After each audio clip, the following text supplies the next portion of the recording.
Bienvenidos a Una Semana en el Mundo, el programa de France 24, donde los periodistas son los invitados y conversamos sobre las noticias que han marcado la actualidad de la semana. En esta ocasión vamos a abordar los intentos de integración de Sudamérica y las divisiones que generan las relaciones con Venezuela. También abordaremos la convocatoria electoral anticipada de comicios generales en España, después de que en las elecciones del pasado domingo arrasara la derecha y la extrema derecha. Recuerden que pueden compartir sus opiniones, sus comentarios a través de nuestras redes sociales. Nos encuentran como @France24_ES o numeral Una Semana en el Mundo F24. Empezamos saludando a nuestros invitados de hoy. Nos acompaña aquí en el estudio Carlos Sanabria, él es editor internacional de Radio Nacional Colombia. Bienvenido, Carlos. Gracias, Rosa. Un gusto estar aquí. Igualmente. ¿Con qué tema cierra usted esta semana tan movida? Cerramos con mucho movimiento político en Colombia, Rosa, con una crisis en el alto gobierno que implica varios elementos alrededor de posibles usos indebidos de los recursos del Estado, por un lado, y también interceptaciones ilegales. De hecho, el presidente Gustavo Petro durante la jornada ha sido enfático en decir que su gobierno no hace ese tipo de actuaciones y se desmarca de alguna manera de gobiernos anteriores que tuvieron esa sombra. Bueno, sí, un tema bien complejo. Marta Moya, la saluda a usted también, periodista de France 24, cronista de revista de prensa, entre muchas otras cuestiones que desempeña en esta redacción internacional. ¿Con qué tema cierra usted la semana? Hola Rosa, encantada de estar aquí nuevamente. Yo creo que un poco de resaca electoral todavía en España por las elecciones regionales y locales del pasado domingo y que vamos a ver cómo se materializan el 23 de julio. Y por otra parte, incertidumbre siempre alrededor de la guerra en Ucrania, con esa contraofensiva que no llega, esos ataques raros y que todavía no sabemos un poco de dónde vienen en Moscú. Entonces, todo eso son los temas con los que acabo. Y temas que vamos a abordar aquí en este programa. Y saludamos también desde Ciudad de México a Mael Vallejo. Él es director editorial de Capital Digital. Mael, muchas gracias por estar con nosotros. Le pregunto también, ¿con qué tema cierra usted esta semana? Por la invitación. En México lo que estamos todos esperando, además del anuncio de Taylor Swift viniendo a América Latina, es obviamente las elecciones en el Estado de México, que es el estado más grande del país y en donde el partido oficialista Morena se enfrenta al PRI, que siempre lo ha gobernado y que será seguramente un laboratorio electoral de lo que vendrá el próximo año en las elecciones presidenciales. Pues Mael, un tema que le haremos seguimiento aquí en France 24, pero les propongo empezar abordando estos intentos de integración en Sudamérica que comentábamos hace unos instantes, porque esta semana, el martes, se reunieron en Brasilia los líderes de América del Sur convocados por el presidente de Brasil, Luis Ignacio Lula da Silva, que de este modo encarnó el regreso de Brasil precisamente como potencia regional. Pero ese no fue el único retorno que se escenificó en esa reunión, y es que también supuso precisamente el regreso de Nicolás Maduro, el presidente de Venezuela, a la escena internacional después de no haber asistido a las pasadas cumbres de la CELAC, la Cumbre de las Américas o a la Cumbre de la Organización Iberoamericana. Carlos, le empiezo planteando este tema. ¿A usted le sorprendió la presencia de Maduro en Brasil? Es sorprendente en el entendido que es muy inusual que el gobierno de Venezuela le dé la cara a sus colegas latinoamericanos, en este caso a los colegas suramericanos, y aguantar de alguna manera las diatribas de los gobiernos como el de Chile y como el de Uruguay. De modo que sí había cierta novedad, pero también eso está marcando un giro en la forma como Nicolás Maduro se está planteando su nuevo escenario internacional, buscando quizás más apertura, más diálogo. De todas formas, ahí hay unos elementos interesantes que podemos ir mirando. Mael, le traslado esta pregunta también para ver cómo lo interpretó usted desde México, este regreso de Maduro con sus compañeros, con sus homólogos de Sudamérica. Creo que tiene todo que ver con la llegada de esta ola de gobiernos izquierdistas a la región, ¿no? Desde López Obrador en México, que ya había invitado a Maduro a la CELAC el año pasado, también con controversias fuertes por parte de otros presidentes, la llegada de Petro, que también ha sido una puerta abierta para Maduro, y ahora con Lula, ¿no? Entonces creo que lo que se está viendo, lo que se está planteando es, ante la falta de éxito en las negociaciones que ha tenido la oposición con el gobierno de Maduro, también con las imposiciones de castigos desde Estados Unidos, pues lo que estamos viendo ahora es el intento de poner a Maduro de nuevo en los reflectores y buscando una democratización en el país. Mael, recojo precisamente este análisis que nos comparte para trasladarle una cuestión a usted, Marta, y es que precisamente, ¿no?, la región ha estado marcada por el regreso de gobiernos izquierdistas. Gabriel Boric es uno de estos líderes de izquierdas que, sin embargo, no comparte la misma posición que expresó el presidente de Brasil, Luis Ignacio Lula da Silva, respecto a la situación en Venezuela, ¿no? Recordemos que Lula habló de un problema de narrativas y Boric dijo que no era cuestión solamente de una narrativa, sino de una realidad muy concreta. ¿Cómo analiza usted estas discrepancias entre líderes de izquierdas respecto a la situación en Venezuela? Pues sí, Rosa, parece que entre los líderes izquierdistas de América Latina siempre Gabriel Boric es esa nota un poco más discordante, ¿no? Él leía también una columna en un medio brasileño que decían que era un poco el rehén de la derecha, todo por la situación interna que tiene Gabriel Boric en Chile. Y estas distensiones yo creo que son totalmente naturales en un gobierno, en una región que al final es muy heterogénea.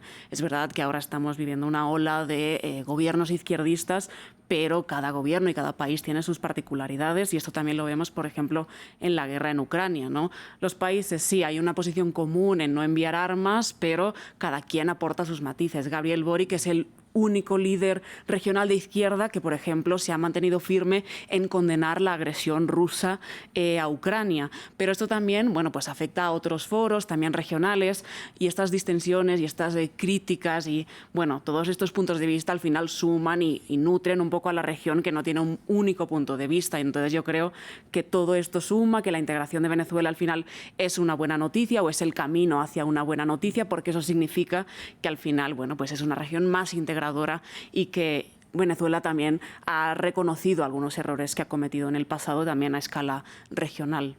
Sí, Marta, precisamente antes de trasladarle esta cuestión, creo que la columna a la que usted se refiere es publicada en la Folha de Sao Paulo, sí.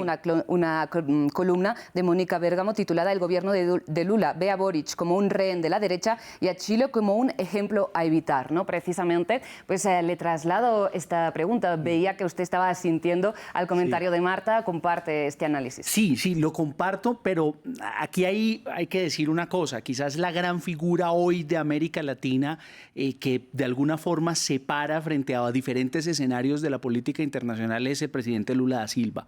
Y sin Lula da Silva lo que ocurrió esta semana en Brasilia no hubiera sido posible. Ha sido él el garante para que Nicolás Maduro llegara a Brasilia, que saliera de Caracas, porque recordemos en enero el precedente de la CELAC, había un riesgo de una posible captura, estaba el precedente de este avión venezolano-iraní que detuvieron allí, que luego llegó el Departamento de Justicia. Bueno, toda esa situación, esa sombra, le impedía a Maduro llegar a Buenos Aires. No era un terreno fácil para él, porque hay de todas formas abierto contra Nicolás Maduro una búsqueda y captura y hay incluso un pedido de recompensa muy alto. Entonces, Lula es el garante de que Maduro llegue. Pero además, el presidente de Colombia, Gustavo Petro, y el mismo Maduro lo reconoce así, es el garante del diálogo político de Venezuela con la región y con la oposición. De hecho, Maduro dice: vienen un grupo de cancilleres en estas semanas, vamos a hablar, me traen un mensaje y veremos a ver qué sucede, para que esto no quede en la retórica, sino que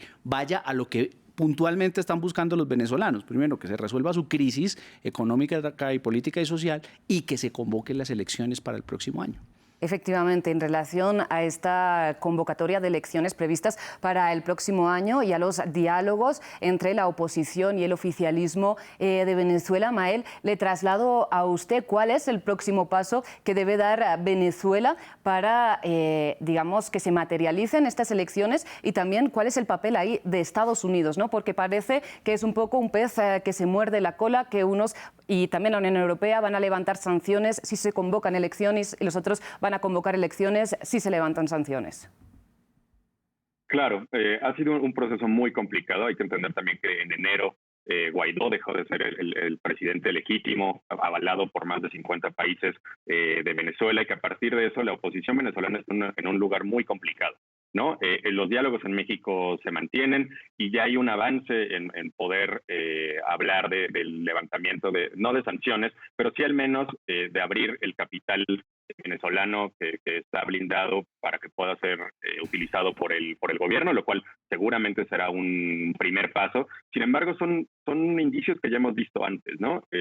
Son como pequeños pasos que parece que se dan y que van a llegar a un punto de concordia o al menos de diálogo entre la oposición y el gobierno de Maduro, y que al final alguna de las dos partes siempre acaba levantándose de la mesa. Creo que con el apoyo ahora de Petro, con lo que está haciendo Lula, pues también eso abre un panorama muy distinto, ¿no? Presiona también a Estados Unidos, que tampoco ha logrado con estas sanciones lo que ha querido. Maduro sigue en el poder, sigue sin haber elecciones libres, y creo que este año, este proceso que se abre no solamente con Venezuela, sino a nivel regional, va a ser muy interesante para poder tener por fin unas elecciones democráticas con observadores internacionales el próximo año. Marta, ¿cómo le ve usted? ¿Cómo ve esta perspectiva? Bueno, yo creo que al final todo esto son pasos adelante para que Maduro recupere un poco esa imagen también de cara al exterior, ¿no? Ya lo hemos visto mucho en estos meses cuando la guerra en Ucrania ha afectado mucho a las posiciones de Maduro en este nuevo planteamiento en la escena internacional, ¿no? Al final, Venezuela tiene una dependencia rusa, sobre todo a nivel político y económico, y Estados Unidos no se quería perder tampoco su papel, ¿no? Su cuota de poder en toda esta negociación y en toda esta situación. Entonces ha planteado, vamos a revisar las sanciones a cambio de que haya elecciones libres, vamos a dar pasos. Ha habido reuniones de alto nivel en Caracas y enviados de Washington a la capital venezolana en los últimos meses. Entonces, todos estos son pasos que evidentemente cooperan para que Venezuela eventualmente pues, vuelva un poco a la escena, pero con unas garantías de no repetición de los errores que se han cometido en estos últimos años. Y Carlos, no quisiera cerrar este tema sin hablar de los ámbitos, además de la cuestión de Venezuela, en los que puede cooperar precisamente Suramérica, ¿no? Hablamos de medio ambiente, economía, seguridad. Claro, y es que lamentablemente en los últimos años la ideologización del bloque regional suramericano, la OEA, la CELAC, todos esos elementos por la presencia de bloques cercanos a Nicolás Maduro, como el de Nicaragua, como Cuba, gobiernos que están alineados allí, en la misma Bolivia ya no tanto, pero en su momento con la presencia de Evo Morales sí, hacían que esos grandes temas globales no estén sobre la mesa, y ese es quizás uno de los triunfos de Lula da Silva al llevarlos a Brasil a todos estos mandatarios. Les dice, es necesario que hablemos de energías limpias, es necesario que hablemos de agua, es necesario que hablemos de cambio climático, de infraestructura. Hay zonas que todavía en Sudamérica no pasa un tren, no pasa una carretera, y se necesita el concurso de las naciones enfocados en objetivos puntuales y bien definidos. En momentos de desaceleración económica, donde todavía la guerra en Ucrania está pesando mucho en las economías. Todos estos elementos geopolíticos son necesarios que sean afrontados por Sudamérica en bloque, pero estar ideologizados entre los que quieren a Maduro en las cumbres y entre los que no quieren, o entre los que van y no van porque está uno o el otro, pues es lo que ha impedido que esos diálogos avancen. Y a corto plazo, Mael, le hago a usted esta última pregunta para cerrar este bloque. A corto plazo, ¿cuál es el reto más inmediato en el que vamos a ver esta cooperación efectiva suramericana? Me parecen los diálogos en México. Estos diálogos en México entre la oposición y el gobierno de Maduro tienen que avanzar. Han tenido muchos impases, no han logrado en realidad llegar a ningún acuerdo, y de nuevo, volviendo a este punto en el cual con el concurso de Lula, con el de Petro, el de otros líderes de la región, pues probablemente podamos ver un avance. Pero me parece en este momento lo más importante, lo fundamental, el que estos diálogos puedan avanzar, el que cada uno de los lados ceda un poco para poder empezar a llegar a acuerdos. Si no, parece que falta mucho tiempo, pero en realidad son pocos meses, y lo que hemos visto en los últimos años ha sido este nivel de congelamiento, y que ninguno de los dos lados cede para poder llegar a acuerdos que logren de nuevo democratizar a un país que lleva mucho tiempo sin ella. Bueno, pues veremos cómo avanza esta integración suramericana y seguramente vamos a ver si se trata de esta voluntad de integración o de una sintonía ideológica cuando se conozcan los resultados de las elecciones en Argentina, ¿no? Que pueden decantar muchísimo la balanza hacia un lado o hacia el otro. Vamos a hablar ahora también de elecciones, pero vamos a cambiar de continente y vamos a España, porque ahí, después de que la derecha y la extrema derecha, la derecha del Partido Popular y la extrema derecha de Vox, arrasaran en los comicios municipales y regionales del pasado domingo, el presidente del gobierno español, el socialista Pedro Sánchez, tomó la decisión de convocar elecciones anticipadas para el próximo 23 de julio, elecciones generales, es decir, elecciones que van a determinar el próximo gobierno de España. Antes de hablar aquí de sus reacciones a estos comicios, a estos anuncios, ¿no?, de los comicios anticipados, les propongo que veamos cuáles fueron las reacciones de nuestros compañeros españoles, de los periodistas de varios medios de comunicación de España, porque sin duda esta convocatoria tomó por sorpresa a todo el país. Veamos. De forma que los comicios se celebrarán el domingo 23 de julio, de acuerdo con los plazos que establece la ley. La convocatoria formal de las elecciones aparecerá publicada mañana, martes, en el Boletín Oficial del Estado, de forma que los comicios se celebrarán el domingo 23 de julio, de acuerdo con los plazos que establece la ley. Marta, ahora empiezo por usted. ¿Le sorprendió de igual manera esta convocatoria? Bueno, un poco sí, la verdad, porque los comicios estaban planteados para el mes de diciembre, entonces es un adelanto electoral sustancial, pero yo creo que Pedro Sánchez quiso un poco mitigar los daños del resultado de las elecciones locales y regionales y que no se hablara tanto de la derrota del Partido Socialista, sino que se hablara de que ya hay otra campaña en marcha para el mes de julio.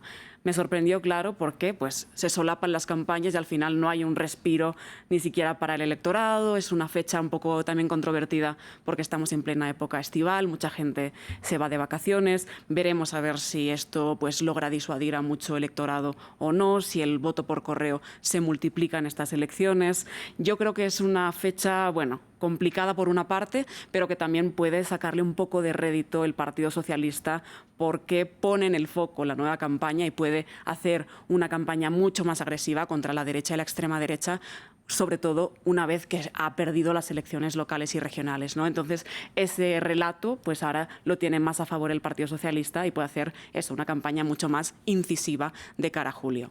Vamos a hablar ahora de esta campaña ya, pero antes, para dar a nuestra audiencia un poco de contexto en cifras, recordemos que en estas elecciones municipales del pasado domingo 28 de mayo, el Partido Popular, la derecha tradicional en España, sumó más de 7 millones de votos frente a los 6,3 del Partido Socialista. Esto es un gran cambio respecto a los comicios municipales de 2019, cuando el Partido Popular en aquel momento sumó 5,2 millones de votos, casi 2 millones menos, y el Partido Socialista fue en ese momento la fuerza más votada con 6,7 millones de votos. Y la participación fue bastante alta, prácticamente el 64% de las personas convocadas a ir a las urnas efectivamente acudieron a ellas. Bien, le traslado la pregunta, Carlos, ¿cómo vio usted este auge de la derecha y de la extrema derecha en estas elecciones? ¿Como un voto de castigo al gobierno de Pedro Sánchez?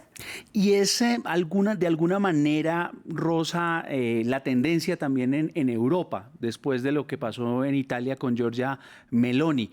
Y comienzan entonces a marcarse estos puntos de diferencia. Yo quisiera enfocarme quizás en el hecho de que va a ser el fin del sanchismo, si es que eso existe en España, por lo menos la era de Pedro Sánchez en el gobierno, que toma una decisión muy audaz de ir hacia adelante, hacer una huida hacia adelante en materia política y buscar que el Partido Popular no piense tanto, no dejarlo pensar, porque particularmente las elecciones en España, me corregirán ustedes, octubre, noviembre, a finales de los años, cuando vienen esas elecciones, darle ese margen de estrategia y de pensamiento al Partido Popular, pues se le iba a venir en contra. Entonces, muy arriesgado, muy audaz, hay riesgos electorales, varios medios de comunicación y columnistas plantean sobre qué podría pasar con un voto tan masivo por correo. Y lo otro, el Partido Popular, si es que gana las elecciones generales, de alguna forma tendrá que pactar con Vox. Y Vox lo sabe y se va a posicionar como ese partido en el que van a venir políticas duras y donde van a venir cosas importantes. De modo que va a ser bien interesante ese movimiento de la política española en estos 2 meses. Y precisamente esta ambivalencia que usted comentaba, ¿no? Como el presidente del gobierno, el socialista Pedro Sánchez, no quiere dar mucho tiempo tampoco a la derecha para tomar el poder efectivo, ¿no? y llegar a esa campaña de desgaste del gobierno, digamos, general, pero por otro lado también puede aprovechar la derecha tradicional, el Partido Popular, que el margen es tan corto entre los resultados de las elecciones regionales y municipales y la convocatoria de las elecciones generales para intentar no llegar a pactos con la extrema derecha ahí donde los necesitan, en las ciudades y en las regiones donde los necesitan, antes de las nuevas elecciones, para precisamente intentar distanciarse todavía de la extrema derecha y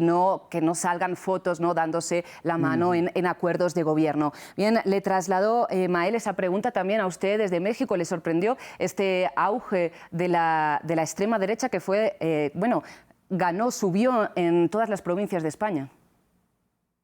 Claro, creo que como bien decía Carlos, no me parece sorpresivo, pero sí me parece que hay un parteaguas en este momento, ¿no? Que con este auge de Vox, pero también con la desaparición de Ciudadanos, con Podemos en la lona, es decir, este bipartidismo que durante mucho tiempo estuvo en la política española y que de pronto se abrió a más fuerzas, ¿no? Es decir, que al menos había como muchas más posibilidades. En este momento es eso, es Vox negociando con el PP, con todos los problemas que puede traer. Es cierto que está esto pasando en gran parte de Europa, pero también, y trasladándolo hasta este lado del Atlántico, habría que ver y fijarnos muy bien en lo que está sucediendo en España, y cuál es el camino que podría pasar acá, ¿no? También tenemos a Javier Milei en Argentina, a José Antonio Cast en Chile, es decir, este auge de la extrema derecha parece ser no solamente en Europa, sino también desde este lado en esta región,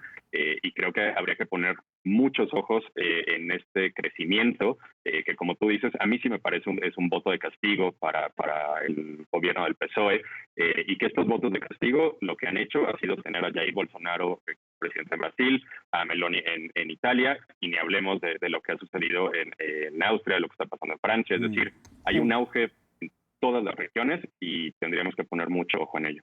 Ismael, precisamente, muy interesante esta traslación a la situación en otros países. Marta, le quiero plantear, sin embargo, la política más popular de España es la ministra de Trabajo y vicepresidenta del Gobierno, Yolanda Díaz, que lanza su propia plataforma a la que espera que se sumen a todos los partidos que están a la izquierda del Partido Socialista, incluido Podemos, que ha desaparecido prácticamente del mapa en estas elecciones municipales y regionales. No ha entrado a regiones o a ciudades tan importantes como Madrid. Ella es la responsable, recordemos, de reformas laborales. Ahora mismo el paro en España está al nivel más bajo desde 2008. También en 5 años este gobierno ha hecho que el salario mínimo pasara de 735 euros a 1.080 en los que está en estos momentos.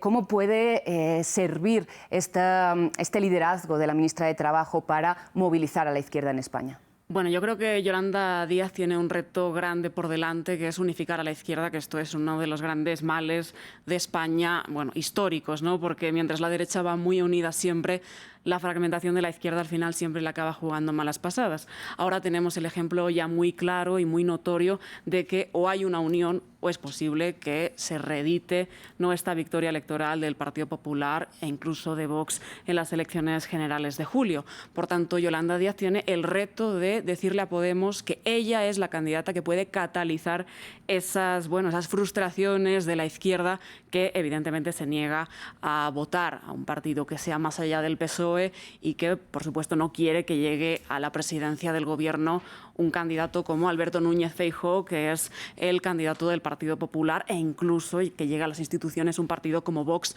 de ultraderecha, que pone en jaque muchos de los principios democráticos de España. Entonces, Yolanda Díaz tiene ese reto y yo creo que se va en estos días a materializar esa coalición para el 23 de julio. Sí, Marta, todo apunta a que se va a materializar esta coalición por los comentarios que han hecho los distintos líderes de la izquierda, pero precisamente en un momento en que parece que el eje discursivo de la derecha en España se ha radicalizado hacia la extrema derecha, ¿no? Tenemos figuras tan importantes como la presidenta de la región de Madrid, Díaz Ayuso, ¿no? Que es muy radical dentro de su propio partido. Y en un momento en que Vox crece y se normaliza, ¿cree que va a funcionar esta estrategia de alertar de nuevo que es este gobierno o la extrema derecha y de hacer movilizar el voto frente al miedo de la extrema derecha? Por lo menos hay que intentarlo, porque yo creo que ante un discurso tan radicalizado de la derecha, Isabel Díaz Ayuso, la presidenta de la Comunidad de Madrid, decía el domingo que era votarle a ella o votar a ETA, ¿no? Que es este grupo terrorista ya extinto en el País Vasco, en esta región del norte de España. Entonces, ante un discurso tan radicalizado y mientras esta señora, Isabel Díaz Ayuso, consigue una mayoría absolutísima en la Comunidad de Madrid, hay que poner siempre y hacer el énfasis por parte de la izquierda, yo creo, en que estos discursos solo llevan a la polarización, a la confrontación y que hay que combatir también estas mentiras, ¿no? Porque al final ETA se disolvió, el partido que recogió toda esa voluntad política es EH Bildu, que es un partido de la izquierda independentista totalmente legal en España. Entonces yo creo que la izquierda tiene que hacer más énfasis de que no sea la izquierda o el caos, simplemente de todas las advertencias y todo lo que está en jaque si llega un partido de ultraderecha al gobierno de España como es Vox. Y Marta, aprovecho rápidamente su conocimiento en detalle de la actualidad española para plantearle, ya ha dicho Vox y ha dicho el Partido Popular que si llegan al gobierno van a acabar con van a derogar el legado de este gobierno de izquierdas, como serían la ley de memoria histórica, la ley trans, la ley de la eutanasia, las reformas económicas. ¿Por qué? ¿Cree que hay un electorado en el país que no está de acuerdo, no está preparado para este progresismo que ha encarnado este gobierno? Yo creo que sí, ¿no? Porque al final el país está enormemente polarizado y efectivamente pues hay una parte de España que considera que todo lo que ha hecho el gobierno de Pedro Sánchez con Unidas Podemos ha sido en detrimento del bienestar o de los propios españoles, ¿no? Ese proteccionismo, ese auge, ¿no?, de la españolidad, pues lo han encarnado PP y Vox durante todos estos años y yo creo que hay una parte de España que ha creído ese discurso. Leía esta mañana un análisis de The Guardian, del británico The Guardian, que decía un poco que Europa espera que la estrategia de Sánchez funcione, ¿no?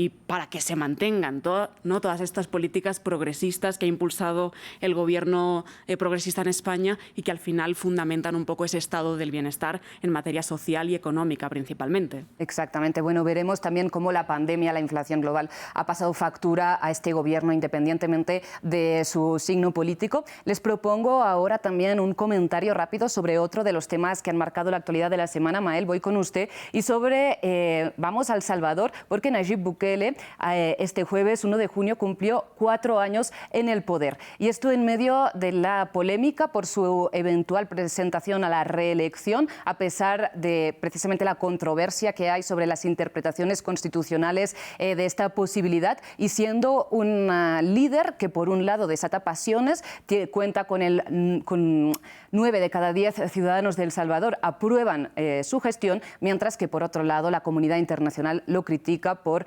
las violaciones de los derechos humanos en el marco de su estado de excepción, que ya cumple 1 año y más de 2 meses, en el marco de su guerra contra las pandillas. ¿Cómo se entiende esta dicotomía?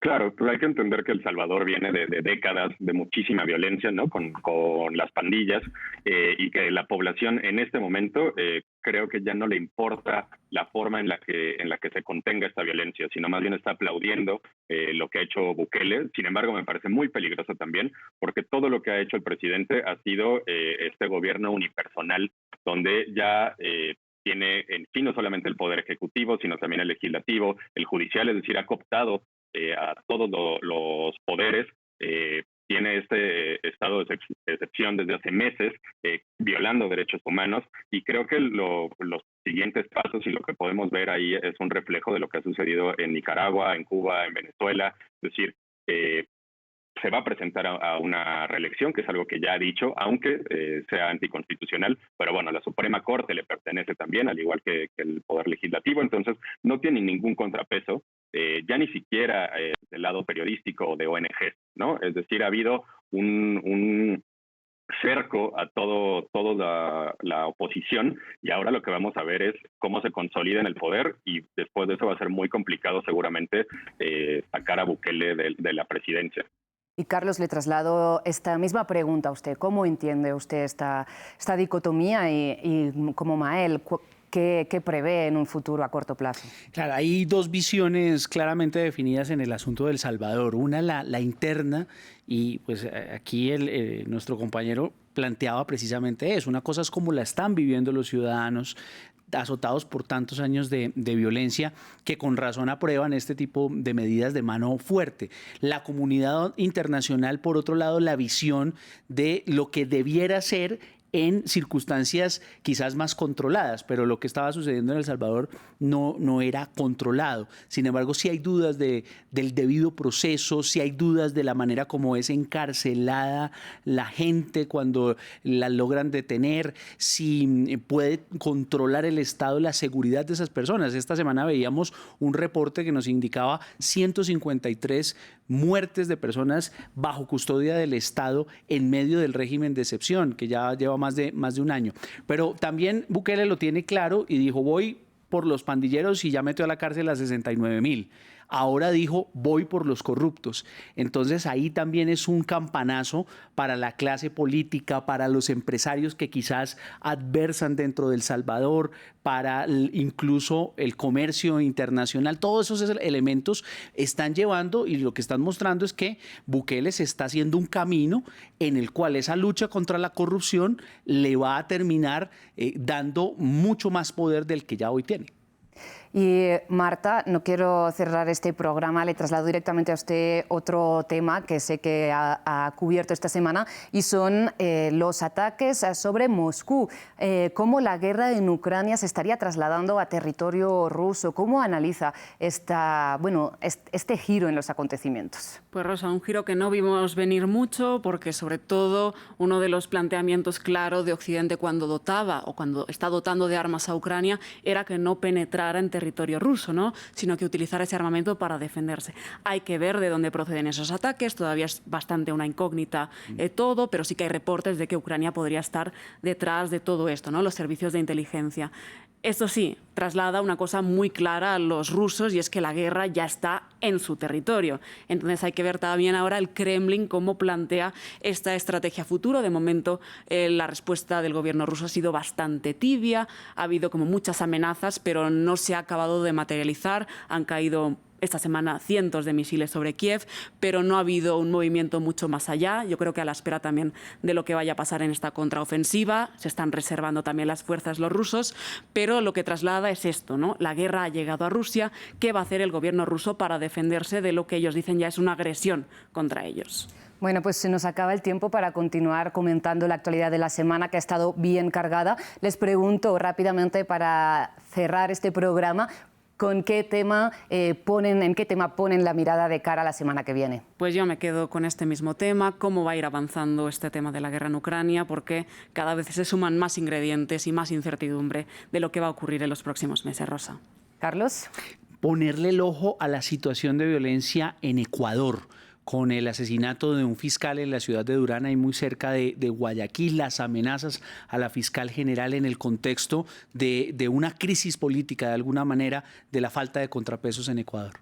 Y parece que respecto a la noticia que usted nos comentaba al inicio, hemos tenido una pequeña actualización mientras ha durado este programa. Así es, el presidente Gustavo Petro retira de su cargo al embajador en Venezuela, Armando Benedetti, y a su jefe de gabinete, la secretaria privada Laura Sarabia, en una historia que nos abarcaría un programa completo, pero que involucra interceptaciones ilegales, abuso de recursos del Estado, hasta una niñera. Entonces, lo que tiene que hacer es verlo aquí aquí en France 24. Exacto, sí, le hemos dado cobertura. Mael, rápidamente usted.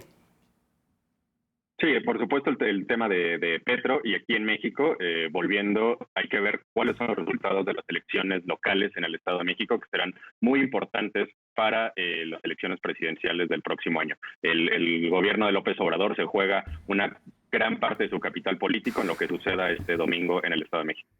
Bueno, pues llegamos así al final de este programa. Muchísimas gracias a los tres. Muchísimas gracias a ustedes por su atención y a nuestro equipo de producción y a nuestro equipo técnico para hacer posible este programa. Sigan con nosotros con más información en France24 y France24.com.